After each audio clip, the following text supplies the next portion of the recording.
Bagaimana cara kerja Bitcoin? Pertanyaan berikut seringkali menimbulkan kebingungan. Berikut adalah penjelasan singkatnya. Dasar untuk pengguna baru. Sebagai pengguna baru, Anda dapat memulai menggunakan dengan Bitcoin tanpa harus memahami detail teknisnya. Setelah menginstal Watel Bitcoin di komputer atau ponsel, secara otomatis akan membuat alamat Bitcoin pertama dan bisa membuat lebih banyak alamat Bitcoin lagi kapanpun Anda membutuhkannya. Anda bisa memberitahukan alamat Bitcoin itu kepada teman-teman Anda sehingga mereka bisa membayar Anda ataupun sebaliknya. Sangat mirip dengan cara kerja email, kecuali bahwa alamat Bitcoin sebaiknya hanya digunakan sekali saja.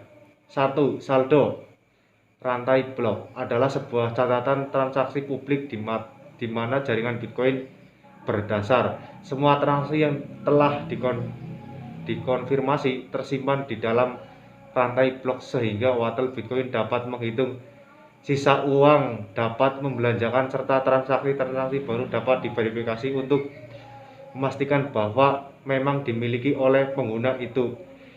Integritas dan urutan kronologi rantai blok diterapkan menggunakan cryptography. 2. Transaksi.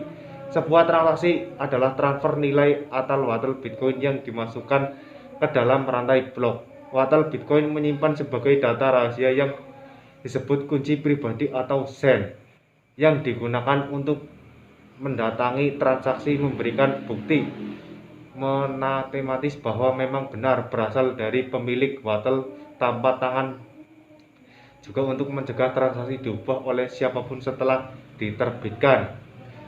Semua transaksi diarsipkan ke dalam jaringan dan biasanya akan mulai dikonfirmasi dalam waktu 10-20 menit melalui proses yang disebut pertambangan.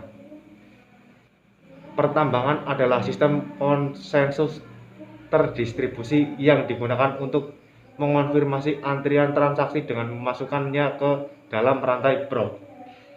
Proses ini menegaskan urutan kronologi rantai blok, melindungi narasi jaringan, dan memungkinkan komputer lain untuk menyetujui keadaan sistem agar dapat dikonfirmasi. Transaksi harusnya dirangkai dalam sebuah blok yang sesuai dengan aturan kriptografi ketat dan akan diverifikasi oleh jaringan. Aturan itu mencegah memanipulasi blok sebelumnya karena hal itu membuat sebuah urutan blok berikut menjadi tidak valid. Pertimbangan ini juga seperti sebuah lotre yang kompetitif dalam mencegah setiap individu menambahkan blok baru dengan mudah secara berturut-turut ke dalam rantai blok, sehingga tidak ada individu atau kelompok yang dapat mengendalikan apa yang dimasukkan ke dalam rantai blok atau mengganti sebagai dari rantai-rantai blok untuk memutar kembali transaksi mereka. Pergi ke lubang kelinci. Berikut adalah rangkuman singkat Bitcoin. Jika Anda ingin belajar lebih detail, Anda dapat membaca makalah asli yang menjelaskan rancangan itu, dokumentasi pengembang, atau penjelasan wiki Bitcoin.